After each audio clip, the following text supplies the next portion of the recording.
If such discount was known or established in terms of an agreement, even though those discount are known or it was in terms of agreement, we cannot consider. If in case we don't have any such information to calculate the value of supply, then these rules will going to help us to determine the value of supply. But if the transaction value is not included in the actual price of the supply, then we can include.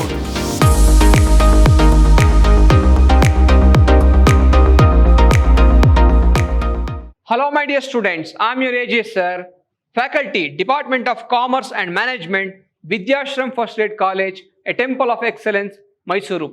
My dear students, in today's session, all about indirect tax session 2. Topic we are going to discuss in this session is value of taxable supply. Let's go to the first slide.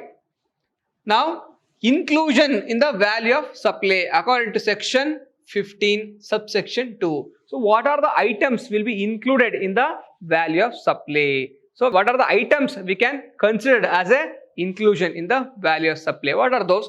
First one, the value of supply of goods or services or both shall be included the following under section 15 subsection 2. First one, taxes. What are the taxes? Any taxes, duties, cess, fees and any other charges levied under the any law if charges separately by the supplier to the recipient of the goods or services. So any taxes, any duties, cess, fees and charges levied under the any law charged separately by the supplier to while sending the goods to recipient, that taxes will be included or that taxes can be considered as inclusive in the calculation of value of supply. Next one, but it does not include CGST. For example, if the value of supply is 10,000 rupees, if this 10,000 rupees includes CGST, SGST, IGST or UTGST. UTGST means what? Union Territory GST. IGST means what?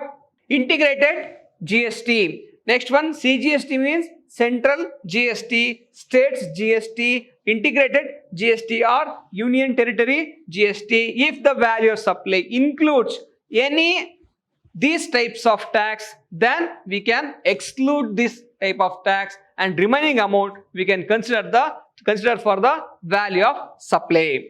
Next one, obligation of the supplier paid by the recipient. What do you mean by that? For example, I receive a TV from a supplier. Supplier sent the TV for me. Actual value of the goods is 1 lakh rupees. For the transportation charges, the supplier has not paid the transportation charges. This is the obligation of the supplier. As a recipient of the goods, I have to pay 2,000 rupees as a transportation. If I pay this 2,000 rupees, then the value of supply is 1 lakh 2,000 rupees. So we'll consider this amount as a supply. Next one, any amount that the supplier is liable to pay in respect of the goods or services but actually paid or payable by the recipient of the supply but not included in the price actually paid off, payable for the goods or service or both. For example, if the transaction value is not included in the actual price of the supply, then we can include. If it is already included, then we should not include this transaction charges. It may be transaction charges, it may be warehouse charges, or it may be any other charges which is already included in the price of the goods. Then we cannot add to the price of the value of the supply. We cannot increase the value of supply. If it is not included only, we can charge or we can consider for the value of supply. Next one, even if the recipient or customer makes direct payment of some of liabilities of the supplier directly to the third party and the supplier does not include it in the bill, it should be included in the value of the taxable supply. For example, the value of the supply or value of the goods is 10,000 rupees. The supplier he has not paid any amount. For example, 2,000 rupees he has not paid to the third person. or it may be transportation, or it may be warehouse, and it is not included in this 10,000 rupees. This amount, this 2,000 rupees, which is not included in the 10,000 rupees, is paid by the recipient of the goods. Then also we can include this, or we can consider this 2,000 rupees or any other charges as a value of supply. It may be taxes, for example. Tax is the best example. For this 10,000 rupees, the government is the third person here and the recipient is the second person. The first person is the supplier. So A is the supplier, B is the recipient and C is the third person here. So if the A has not paid some amount to third person, and if the customer or the recipient of the goods has paid this amount to the C, and is this amount, whatever the amount paid by the B to C is not included in the value of supply, then that amount also can be considered value of supply. Next one, incidental expenses. What are the incidental expenses?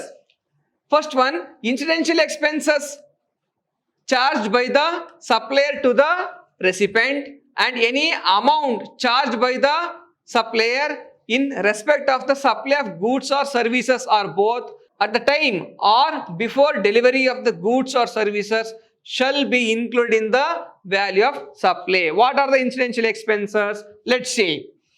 Commission paid to an agent and recovered from the buyer. See, commission which has to be paid to the agent, it is not paid by the supplier, but it is paid by the recipient of the goods. That amounts can be added to the value of supply if it is not added. If it is already added, we can exclude it.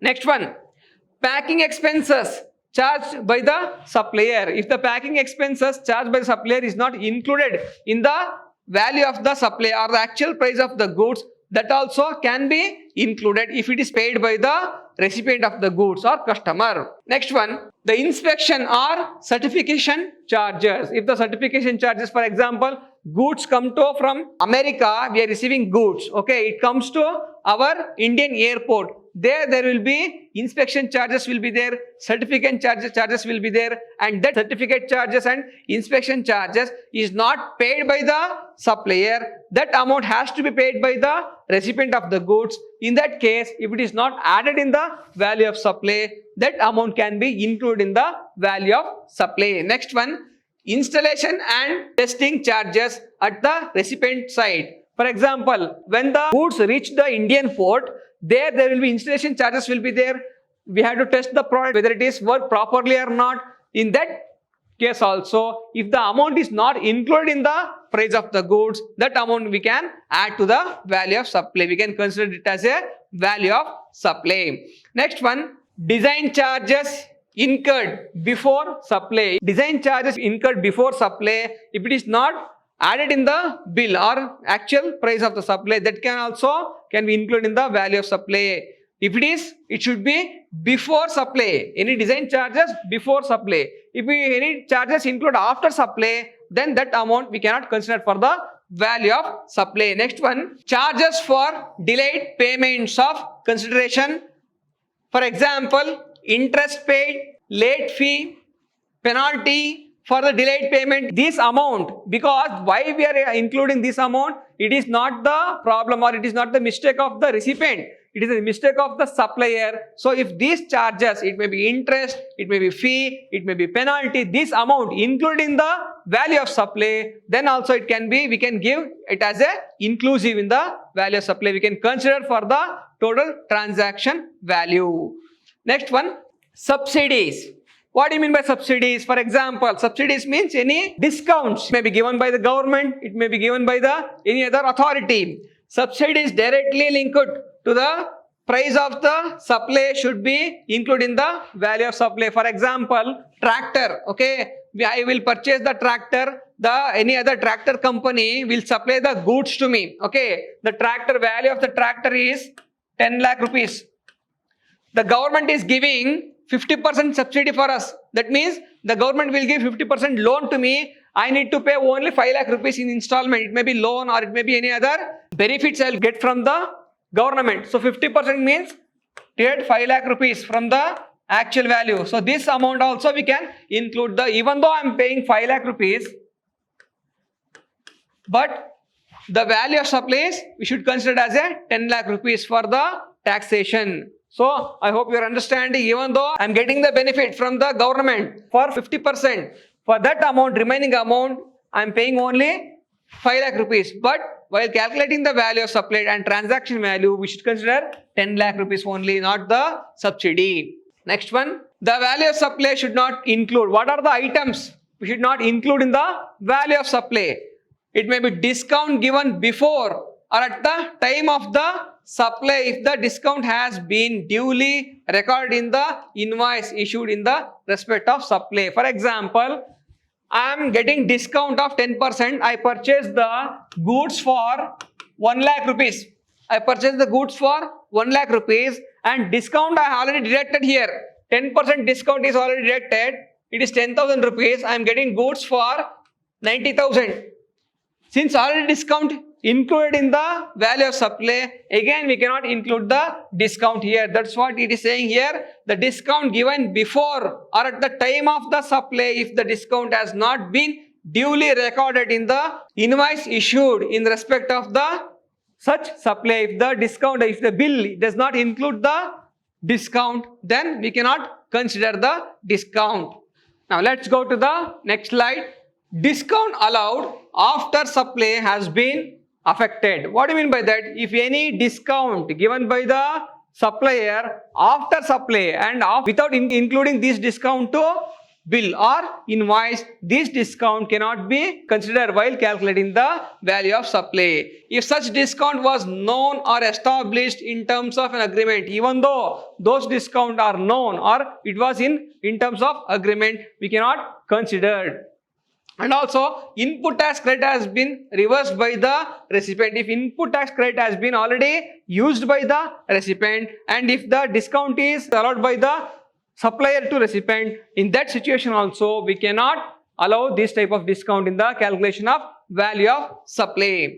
Next one, when the value is not ascertainable. In case if we cannot ascertain the value of supply under the section 15 subsection 1, there are some other rules or other methods to calculate the value of supply. Let us see what are those. When the value of supply which cannot be valued under the section 15.1, already we have discussed the section 15.1, we already discussed the value is actual value is the or actual price is the sole consideration for the valuation or value of supply. If in case we don't have any such information to calculate the value of supply, then these two rules will going to help us to determine the value of supply. What are those? Of CGST and SGST Act shall be determined as per the valuation rules. We cannot determine this value under the separate rules and guidance. Let's see what are those. The valuation rules may be applied in the following situation. What are the conditions? What are the situation when the value of valuation, actual value of the supply is not given? Then we can consider the following guidance. What are those? Where the consideration is not wholly in money. For example, the actual worth of the goods is 1 lakh rupees, but the supplier receiving only 50,000 rupees from me.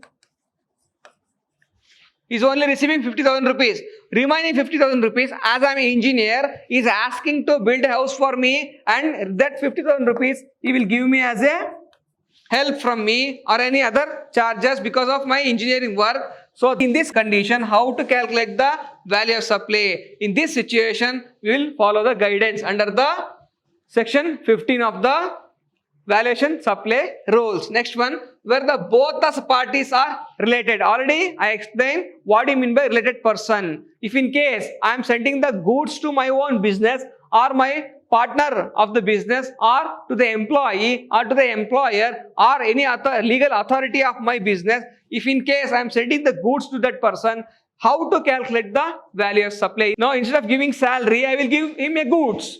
Okay, for example, I have to give 53,000 rupees salary to my worker. What I will do, I will give a laptop to him. That is also supply. That is also consideration. But even though I am not receiving amount for this, but we have to consider that amount as a value of transaction value. Next point, the open market value. What do you mean by open market value?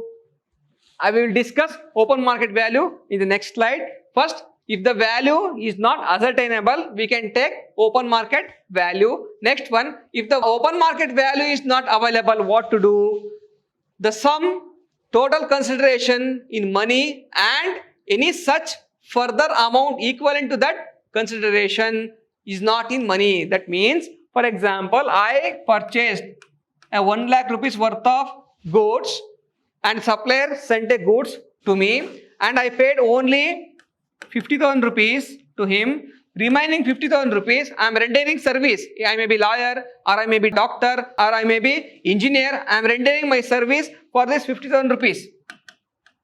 So, what the rule says, add both the amount, again it will become what is the actual worth of my service, or I may be giving any other product to him. For example, I receive 1 lakh rupees bike from him and I will give him any other product worth 50,000 rupees and remaining cash I am paying to him. So in this situation, what the value of supply, how to calculate the value of supply, the actual amount paid to the supplier and also actual amount of other consideration. For example, it may be service or it may be product. In this situation, add both the value, then it will become 1 lakh rupees. Then we will consider this as a value of supply. Once again, I will repeat, even though I am 50% of the amount I am paying in cash, remaining 50% I am paying in another kind or any other service. In this situation, consider the actual value or actual price of the other commodity or other service and add the both the value, then you will get the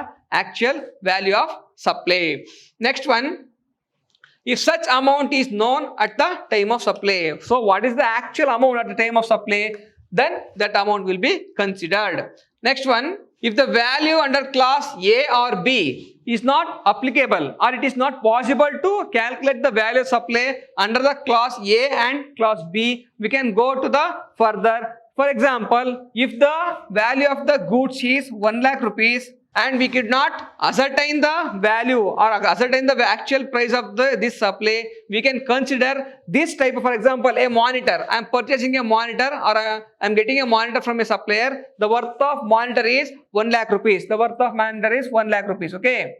But the supplier has not given any bill. So we cannot consider the value of supply. In this situation, what the rule says is, look at the market, open market. If there is any such related product, for example, same type of product or same type of monitor is cost 70 or 80,000 rupees in the market. So the same type of, it may be quality or it may be quantity, the same type of the product in the market is 80,000 rupees. Since we don't know the actual price of this product, we can consider this open market value. Next one. In the next session, we are going to discuss about meaning of the open market value and meaning of the supply of like kind and quantity and value of supply between related or distinct person under the rule 28. These are the topics we are going to discuss in the next session. Till then, thank you so much.